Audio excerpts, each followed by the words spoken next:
روزہ رکھا ہوا ہے، نفلی روزہ رکھا ہوا ہے.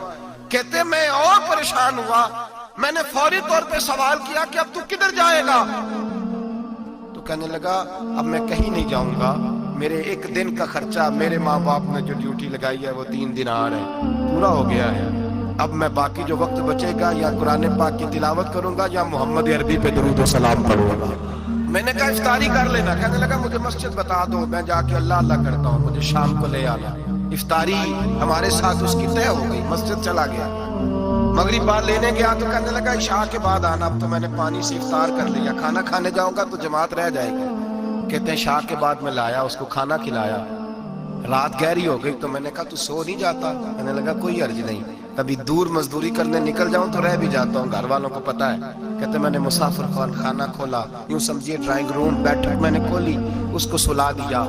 میں اور میری بیوی اپنی معذور بیٹی کو روٹی دینے گئے اور ہم نے جا کے اس کو کھانا کھلایا جو ٹانگوں سے معذور تھی، اور ساتھ کہا کہ بیٹی آج بڑا پرہیزگار جوان ہمارا مہمان ہے، آج چڑھتی جوانی اور تقوی کی روشنی اس کے چہرے سے چمکتی ہے، کیا بات ہے، بڑے ہی اچھے گھرانے کا تربیت یافتہ ہے. کہتے ہیں بچی کو کھانا کھلا کے لوٹے، اپنے کمرے میں سو گئے، بیٹی اپنے کمرے میں لیٹ گئی. ترس گئے تھے کہ بیٹی قدموں پہ چلے.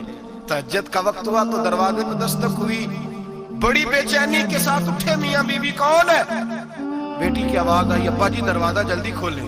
کہتے ہیں کلیجے پھٹنے لگے، ذہن بکھرنے لگے، سوچے ہیں کہ وہ 2-1 منٹ ہمارے اوپر پہاڑ بننے لگے. دروازہ کھولا تو وہ بیٹی جس کے لیے ترس گئے تھے کبھی چلے گی، وہ اپنی ٹانگوں پہ کھڑی ہے، کبھی دوڑ کے ادھر جاتی کبھی دوڑ کے ادھر آتی.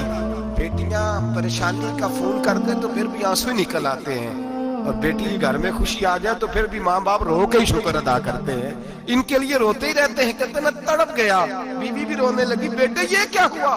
ہم تو مایوس ہونے لگے تھے معاذ اللہ کہ اب تو ٹھیک نہیں ہوگی، کیا ہوا؟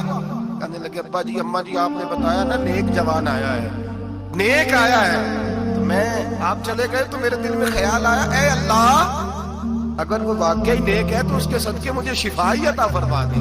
یا ایھا الذین آمنوا اتقوا اللہ وابتغوا الیہ الوسیلہ، اے اللہ صحت ہی دے دے. کہتے ابھی میری دعا بھی پوری نہیں ہوئی کہ میرا وجود حرکت کرنے لگا، اور یہ دیکھو میں اٹھ کے کھڑا ہو گئی ہوں. کہتے ہیں ہم لوگوں نے یہ دیکھا تو بھاگے اس کے کمرے کی جانب. جب دروازے پہ ہاتھ رکھا تو دروازہ کھل گیا، آگے گئے تو پلنگ خالی تھا، ایک رکا چھوڑ گیا ہے. کہنے لگا مجھے پتا ہے میری حقیقت کھل گئی ہے، میں تو اللہ کا بندہ ہوں، اگر تمہیں مجھ سے ذرا بھی پیار ہو گیا ہے تو پھر میرے پیچھے نہ بھاگنا، اللہ کی بارگاہ میں جھک جانا، پھر گناہوں سے توبہ کر لینا. کہا وہ تربیت یافتہ جوان آیا ہے اور مجھے بدل گیا ہے. میرے بھائی ماں باپ کی ذمہ داری اولاد کو نکھارنا ہے، ان کو سنوارنا ہے. روزی روٹی کی ذمہ تو اللہ تبارک و تعالیٰ نے لیا ہوا ہے، جو ڈیوٹی اللہ کی تھی وہ معاذ اللہ ہم نے اپنے ذمہ لے لی ہے. اولاد کو رزق ہے اور مجھے بدل گیا ہے. میرے بھائی ماں باپ کی ذمہ داری اولاد کو نکھارنا ہے، ان کو سنوارنا ہے. روزی روٹی کی ذمہ تو اللہ تبارک و تعالیٰ نے لیا ہوا ہے، جو ڈیوٹی اللہ کی تھی وہ معاذ اللہ ہم نے اپنے ذمہ لے لی ہے. اولاد کو رزق حلال کی تربیت کریں، انہیں حکم دیں کہ وہ ہاتھ نہ پھیلائیں، انہیں کہیں کہ وہ محنت کر کے کھائیں، لیکن اصل تو ان کا اخلاق سنوارنا ہے.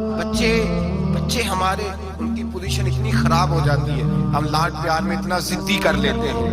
جب جس بچے کا ماں باپ کے ساتھ گزارا نہیں، بتلائیے وہ بیوی کے ساتھ گزارا کرے گا؟ جس کا ماں باپ کے ساتھ وقت نہیں گزرتا وہ بہن بھائیوں کے ساتھ گزارے گا؟ جس کا ماں باپ کے ساتھ وقت نہیں گزرتا وہ کولیگز کے ساتھ وقت گزارے گا؟ کس طرح وہ اپنے آپ کو، میرے نبی کریم سید عالم صلی اللہ علیہ وسلم نے ڈیوٹی لگائی ہے کہ ماں باپ اپنے بچے کی تربیت کریں، انہیں اللہ سے جوڑیں.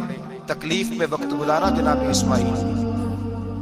ایک روایت ایسی بھی ملتی ہے کہ 13 سال حضرت ابراہیم پلٹ کے گئے نہیں بیٹے کا پتہ لینے، لیکن جب بھی بیٹے نے ماں سے باپ کے بارے میں پوچھا کہ میرے والد کیوں نہیں آتے تو ماں نے ایک ہی لفظ کہا، بیٹے جناب ابراہیم اللہ کے نبی ہیں اور اللہ کے حکم سے ہمیں چھوڑ گئے ہیں. ایسی تربیت، ایسی ٹریننگ بچے کے ذہن کو بدل ڈالا، اسے اللہ والا بنا لیا. اور ہمارے مفسرین نے بحث کی ہے کہ جناب اسماعیل جو اللہ کی راہ میں قربان ہونے کو تیار ہو گئے، ان کے سینے میں جو رب کریم کا اتنا پیار موجزن ہوا کہ وہ گردن کٹانے پہ تیار ہو گئے. تو فرماتے ہیں یہ تربیت جناب ہاجرہ کی تھی، یہ ٹریننگ حضرت وہ فیضان نظر تھا، یہاں کے مکتب کی کرامت تھی. سکھائے کس نے اسماعیل کو آداب فرزندی؟ میرے بھائی یہ جناب ہاجرہ نے تربیت دی۔ ایک بہت بڑے محدث ہیں، اتنے بڑے محدث ہیں کہ میرے نبی کریم کی مسجد نبوی میں وہ حدیث کے استاد رہے۔